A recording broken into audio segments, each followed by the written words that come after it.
Le salut est un don que chacun doit accepter et recevoir. Cette vidéo est un message de grâce et sur la réception du don profond du salut. Voici le premier segment de 2 du Dr. David Jeremiah. Notre réservation est au ciel, c'est la chose la plus importante. L'Apocalypse 20 et 1,27 le dit. Aucune chose impure n'y entrera, ni celle qui fait l'abomination et le mensonge, mais seulement ceux qui sont inscrits dans le livre de vie de l'agneau. La Bible dit qu'au ciel, il y a un livre, un registre appelé le livre de la vie de l'agneau. Et les noms de tous ceux qui seront au ciel sont enregistrés dans ce livre. Quelqu'un se demandait s'il serait informatisé, je ne sais pas, mais c'est un livre, appelez-le comme vous voulez, et il y a une place dans ce livre, pour votre nom et le mien. Jésus a dit une fois à ses disciples, Luc 10, 20, « Mais ne vous réjouissez pas de ce que les esprits vous sont soumis. Réjouissez-vous plutôt de ce que vos noms sont inscrits dans les cieux. » Permettez-moi de vous poser cette question. Votre nom est-il écrit au ciel? Avez-vous une réservation faite au ciel? Parce qu'un jour, vous vous présenterez devant Dieu et il vous demandera « Pourquoi devrais-je vous laisser entrer dans mon ciel ?» Et si vous ne pouvez pas dire avec autorité « Mon nom est dans le livre, j'ai une réservation, j'ai mis ma confiance en Jésus-Christ comme mon sauveur et, par conséquent, je suis qualifié pour entrer. » Si vous n'avez pas ce pouvoir, cette confiance, vous ne serez jamais, jamais au ciel. T'es-tu déjà demandé sur le chemin vers le ciel et le profond don du salut en Jésus? Prépare-toi à être ému, car ce n'est pas juste une histoire, c'est un don d'amour infini, à condition d'être accepté. Le Dr. David Jeremiah nous offre une illustration émotionnelle plus loin dans cette vidéo qui encapsule magnifiquement la croyance que le salut n'est pas seulement une promesse lointaine, mais un cadeau personnel et transformateur de Dieu. C'est une bouée de sauvetage qui attend d'être reçue. À la fin, tu seras ému par cette révélation puissante. Rejoins-nous et reste jusqu'à la fin de la vidéo, car cela changera ta perspective sur l'éternité. Dieu nous offre, à toi et à moi, le salut, et comme tout autre cadeau, il doit être accepté volontairement pour se réaliser pleinement dans la vie de chacun. Le salut se fait par la foi et l'acceptation de Jésus-Christ comme sauveur personnel. Tout comme un beau cadeau attend la reconnaissance et l'étreinte du destinataire, le pouvoir transformateur du salut nécessite une réponse individuelle.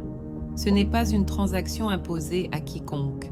Permets-moi de répéter, Dieu ne nous impose pas le salut, au contraire, il appelle les gens à ouvrir leur cœur et à recevoir la grâce incommensurable offerte à quiconque croit. L'acte d'acceptation est une démarche active et un choix. Avoir confiance dans le sacrifice rédempteur de Jésus-Christ et embrasser l'amour et le pardon transformateur que Dieu offre. Le Nouveau Testament de la Bible souligne constamment que le salut n'est pas automatique ni aléatoire, mais nécessite une réponse personnelle, transformant le cadeau en un événement transformateur dans la vie de chacun. La réalité du péché et de la séparation. Dans la parole de Dieu, nous voyons clairement la pervasivité du péché dans l'humanité. Dans le livre des Romains, l'apôtre Paul déclare « Car tous ont péché et sont privés de la gloire de Dieu ». Cela se trouve en Romains 3, 23. Cela établit le contexte pour comprendre notre besoin de repentance de nos péchés, de salut et de vie éternelle. Le péché a créé une barrière séparant les êtres humains de Dieu. Lorsque le péché est entré dans le monde, un abîme de séparation a été créé qui ne peut être surmonté ni réparé uniquement par les efforts humains. Nous savons dans nos cœurs que Dieu est amour, pur, parfait, juste et saint. Aucune œuvre humaine ne peut gagner la faveur de Dieu. Au contraire, c'est à travers sa grâce et l'acceptation de sa provision de sacrifice en Jésus-Christ que la véritable salut se réalise. L'épicentre du message de salut du Nouveau Testament repose dans la personne et l'œuvre rédemptrice de Jésus-Christ. Dans l'Évangile de Jean, Jésus proclame « Je suis le chemin, la vérité et la vie. Nul ne vient au Père que par moi. » Cela se trouve en Jean 14, 6. Jésus se présente comme le médiateur divin, le pont qui comble l'écart entre l'humanité pécheresse et un Dieu saint. Son sang et sa mort sacrificielle sur la croix, comme expiation pour le péché, une fois pour toutes, fournissent un moyen et un chemin par lesquels les personnes peuvent être réconciliées avec Dieu, une fois pour toutes. La foi d'une personne est essentielle pour recevoir le message du salut de Dieu. Dans le livre d'Éphésiens, Paul écrit « Car c'est par la grâce que vous êtes sauvés, par le moyen de la foi. Et cela ne vient pas de vous, c'est le don de Dieu. » Cela se trouve en Éphésiens 2/8. C'est à travers la foi que les personnes s'approprient le don du salut et la grâce de Dieu. Cela implique avoir confiance en Jésus-Christ comme notre sauveur personnel et reconnaître et confesser sa seigneurie sur nos cœurs et nos vies. Également centrale dans le message de salut de la Bible est la grâce de Dieu, c'est-à-dire la faveur et l'amour non mérité de Dieu. Dans le Nouveau Testament, l'apôtre Paul met l'accent sur cela dans sa lettre aux Romains, déclarant « Mais Dieu prouve son amour envers nous en ce que, lorsque nous étions encore des pécheurs, Christ est mort pour nous. » Ce verset se trouve en Romains 5/8. Le salut est présenté comme un cadeau, donné librement par Dieu à travers sa grâce, plutôt que quelque chose gagné par des efforts humains, des œuvres ou des mérites. Le salut concerne le pardon des péchés qui conduit à une nouvelle naissance spirituelle et à un processus transformateur. L'apôtre Paul, dans sa deuxième lettre aux Corinthiens, affirme « Si quelqu'un est en Christ, il est une nouvelle créature. Les choses anciennes sont passées, voici, toutes choses sont devenues nouvelles. » Cela est écrit en 2 de Corinthiens 5/17. Le salut à travers Jésus-Christ provoque un changement radical chez le croyant, marqué par une relation renouvelée avec Dieu et un engagement à vivre selon sa volonté. Notre foi en Jésus-Christ transforme les croyants en enfants du Dieu très haut par l'adoption au nom de Jésus, ou Yeshua en hébreu, le Fils unique engendré de Dieu, qui est lui-même un avec le Père et avec le Saint-Esprit. Jean 10/30. Moi et le Père, nous sommes un. Jean 14/9. Jésus lui répondit, Il y a si longtemps que je suis avec vous, et tu ne me connais pas, Philippe? Celui qui m'a vu a vu le Père. C'est ainsi que nous devenons enfants de Dieu. Romains 1:12. Mais à tous ceux qui l'ont reçu, à ceux qui croient en son nom, il a donné le pouvoir de devenir enfants de Dieu. Galates 3:26. Car vous êtes tous fils de Dieu par la foi en Jésus-Christ. Romains 8:14-17. En effet, tous ceux qui sont conduits par l'Esprit de Dieu sont fils de Dieu. Car vous n'avez pas reçu un esprit de servitude pour retomber dans la crainte, mais vous avez reçu un esprit d'adoption par lequel nous crions « Abba, Père ». L'Esprit lui-même rend témoignage à notre esprit que nous sommes enfants de Dieu. Veuillez confirmer ces versets en lisant la parole de Dieu, la Bible. La conclusion. Le message de salut de Dieu dans la Bible est une offre d'espoir, de grâce et de rédemption. C'est la réponse à la nécessité de l'humanité de se réconcilier avec Dieu. La provision de Dieu de son unique et bien-aimé Fils, le Sauveur, Jésus-Christ. Notre réponse, la tienne et la mienne, doit être d'accepter ce don et cette invitation de Dieu pour recevoir le salut éternel. Et voici la parfaite illustration et exemple du docteur David Jeremiah. Je prie pour que cela émeuve ton cœur à rechercher Dieu et son royaume éternel pour recevoir son don de salut par la foi en Jésus-Christ. Amen. Il y avait une chanteuse professionnelle qui raconte une histoire illustrant l'importance d'avoir son nom dans le livre. Il y a plusieurs années, on demanda à Ruth Anna de chanter lors d'un mariage à Seattle, où elle vit. Dans son récit, elle dit que c'était un mariage très luxueux, l'une des familles les plus riches de la ville. La fille se mariait et on lui demanda d'être la soliste. Elle était excitée par l'invitation pour 2 raisons. D'abord parce que c'était un événement important, mais aussi parce que la réception de ce mariage aurait lieu dans les 2 étages supérieurs de la tour Columbia, le plus haut bâtiment du Nord-Ouest, et très exclusif. Elle ne pouvait s'empêcher de penser À quel point ce serait amusant pour elle et son mari Roy d'aller à la réception. Ainsi, le mariage arriva et, une fois terminé, ils conduisirent jusqu'à la tour et se rendirent à la réception. Il y avait un maître d'hôtel en smoking derrière le comptoir qui accueillait tout le monde et offrait des apéritifs délicieux et des boissons exotiques. Lorsqu'ils arrivèrent, la mariée et le marié se dirigèrent vers un magnifique escalier en cristal et laiton qui montait jusqu'au dernier étage. Quelqu'un coupa cérémonieusement un ruban de satin qui pendait en bas des escaliers et annonça que le banquet de mariage allait commencer. La mariée et le marié montèrent les escaliers, suivis de tous leurs invités. En haut des escaliers, le maître d'hôtel, avec un livre relié, salua les invités à l'extérieur des portes. « Pouvez-vous me donner votre nom, s'il vous plaît » demanda-t-il. « Je suis Ruth Anna Mesker, et voici mon mari Roy. » Elle chercha dans les M. « Je ne le trouve pas, » dit-il. « Pourriez-vous l'épeler à nouveau » Ruth Anna épela son nom, très lentement. Après avoir cherché dans le livre, le maître d'hôtel leva les yeux et dit « Désolé, mais votre nom n'est pas ici. Mais il doit y avoir une erreur, dit Ruth Anna. Je suis la chanteuse soliste. J'ai chanté lors du mariage. » Et le monsieur répondit « Peu importe.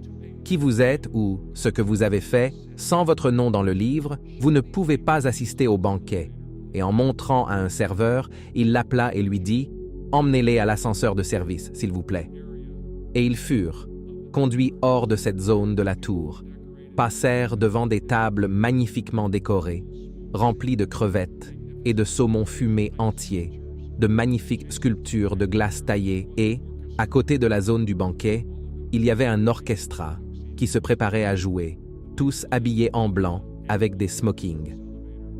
Le serveur conduisit Ruth Anna et Roy à l'ascenseur de service, les guida et appuya sur G pour le parking. Après avoir retrouvé leur voiture et quitté la zone, plusieurs kilomètres dans le silence, Roy tendit la main et la posa sur le genou de Ruth Anna, demandant « Chérie, que s'est-il passé ?» « Eh bien, dit-elle, lorsque les invitations sont arrivées, j'étais très occupée. Je n'ai jamais pris la peine de confirmer ma présence.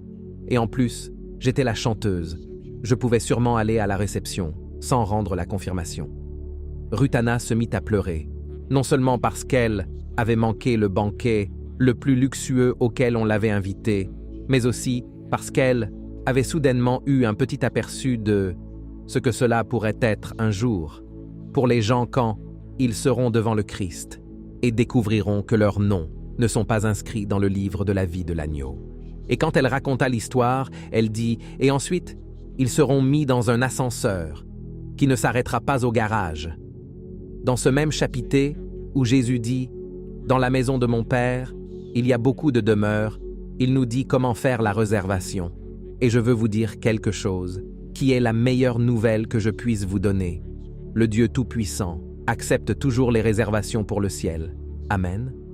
Si vous êtes ici, aujourd'hui, et que vous n'avez jamais mis votre confiance en Christ, il n'est pas trop tard. Ce n'est toujours pas trop tard. Amen. Vous souvenez-vous que je vous ai lu du chapitre 14 de Jean, et que je vous ai dit que, lorsque Jésus eut fini de dire à tous où il allait, Thomas, l'incrédule, Thomas remettait toujours tout en question.